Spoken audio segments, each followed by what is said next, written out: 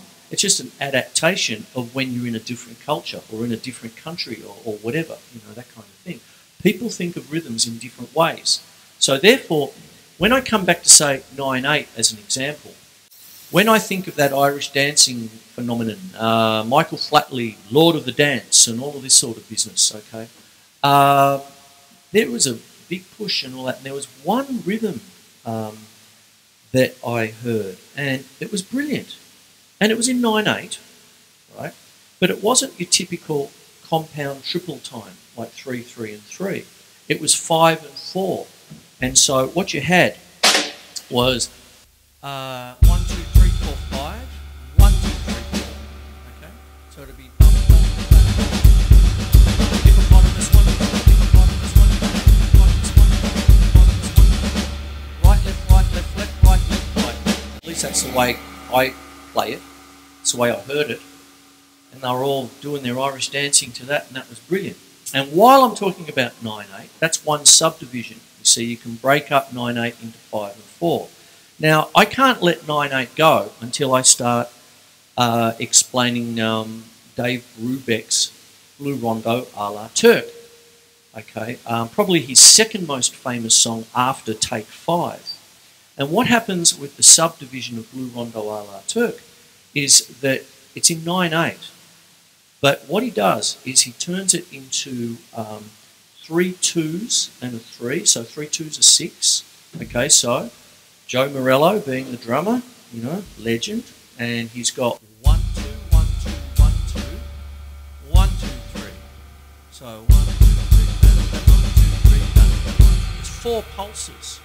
Okay, so instead of going 1 2 1 2 1 2 1 2 3 1 2 1 2 1 2 1 2 3, which is what you do when you first start, just count the pulses. 1 2 3 4 1 2 3 4 1 2 3 4 4. And he does that 3 times. It's a 4-bar phrase in all. And then the last bar is your classic compound triple time of 9/8. Okay? 1 2 3 1 2 3 1 2 3. Or if you will, 1 2 3 4 5 6 7 8 9. So it's 2 3 4 1 2 3 4 1 2 3 4 1 2 3 1 2 3 4 1 2 3 4 1 2 3. There is Blue Rondo a la Turk right there for you, you see. So there's 9/8, you see. And that's what goes on there, you see. One more break to come up, and then I'll wrap the show up. I hope you're enjoying this. It's all about odd times. It's about subdivisions. It's about polymeters. Time in general.